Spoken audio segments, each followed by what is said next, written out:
Something inside Ferrari is clearly not working, and now even Lewis Hamilton is starting to walk away from one of the team's most important tools.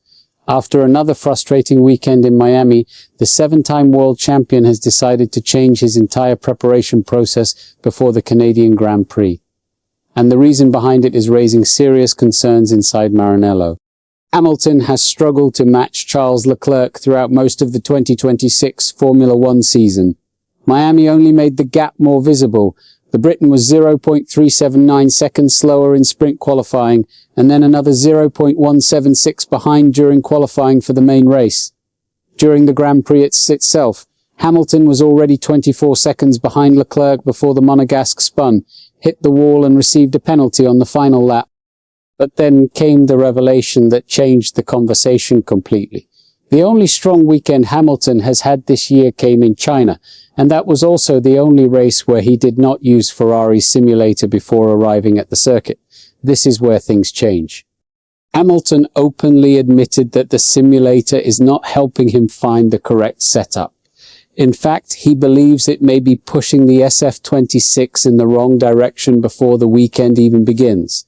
The way we are preparing at the moment is not helping, he said after Miami. He explained that he spends hours in the simulator trying to perfect the setup, only to arrive at the real track and discover that the car behaves completely differently. That's the real issue. In modern Formula One, simulator correlation is supposed to be one of the most powerful weapons a top team can have. Ferrari instead appears to be fighting against its own data. Hamilton described the SF26 in Miami as not nimble through the corners and suffering from massive understeer in mid-corner, forcing major setup changes once the weekend had already started. And the problem becomes even worse during sprint weekends. Hamilton explained that with only one practice session available, drivers do not have enough time to completely change the car if the simulator setup proves wrong. You don't want to stray too far from your setup, he admitted. Then you make a change in qualifying and you only have 6 laps to adapt. According to Hamilton, in an ideal world, he should have started the weekend with a setup much closer to Leclerc's. Because of that, Hamilton has now made a drastic decision ahead of Montreal. He confirmed that he will stop using the simulator before the next race weekend.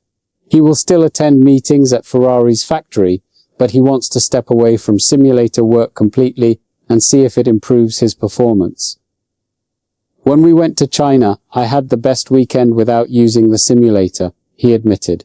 This changes everything. Despite the frustrations, Hamilton also made it clear that he actually likes the feel of the SF26 overall. The smaller and more agile 2026 cars suit his driving style better. But there is another growing concern Ferrari cannot ignore: straight-line speed. Hamilton warned that the team is losing 3 to 4 tenths on the straights alone compared to Mercedes-powered rivals. And with Montreal featuring several long straights, the fear inside Ferrari is obvious. Now the pressure is enormous. If Hamilton performs better in Canada without using the simulator, Ferrari could face uncomfortable questions about one of its most critical development tools. But if the problems continue, the team may be forced to admit that the issues run even deeper than expected, and it may not stop here. What's your take on this situation? Share your opinion below and don't forget to subscribe to the channel for more Formula One updates.